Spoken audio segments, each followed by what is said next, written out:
গোপন সংবাদের ভিত্তিতে গাঁজা উদ্ধার। অমরপুর বীরগঞ্জ থানার অন্তর্গত তুথবাগান সুকান্ত কলোনি এলাকায় এক বাড়িতে মজুদ রাখা ঠাকুর ঘর থেকে অল্প মাত্রায় গাঁজা উদ্ধার করে অমরপুর বীরগঞ্জ থানার পুলিশ এবং বাড়িতে থাকা স্বামী স্ত্রী দুজনকে আটক করে নিয়ে আসে অমরপুর বীরগঞ্জ থানায়।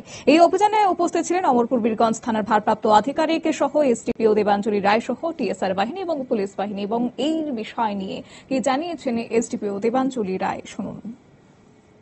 ইনফরমেশন ছিল যে একটা বাড়িতে তুথবাগান সুকান্ত কলোনি ওই জায়গার মধ্যে একটা বাড়িতে কিছু কন্ট্রাব্যান্ডস যেরকম গাঞ্জা এরকম স্টোর করা আছে। অ্যাকর্ডিংলি আমরা বীরগঞ্জ পিএস এর অফিসারদেরকে নিয়ে ওইখানে আমরা রেড কন্ডাক্ট করি। তো রেড করাকালীন তাদের বাড়িঘর সার্চ করে, তাদের পুরো বাড়ি সার্চ করে তাদের ঠাকুর ঘর থেকে আমরা স্মল কোয়ান্টিটির গাঁজা রিকভার করতে পারি। তার সঙ্গে আর কি উদ্ধার করতে পেরেছেন?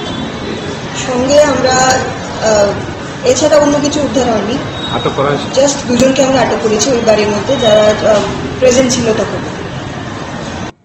আপনারা শুনলেন এসডিপিও দেবাঞ্জলি রায়ের বক্তব্য। এবং গাঁজা উদ্ধার করেছেন তারা, সঙ্গে সেই বাড়ির স্বামী এবং স্ত্রীকে আটক করে বীরগঞ্জ থানায় নিয়ে আসা হয়েছে। এবং পাশাপাশি এই গাঁজা উদ্ধারে কিন্তু ফের একবার চাঞ্চল্য ছড়িয়েছে এলাকা জুড়ে।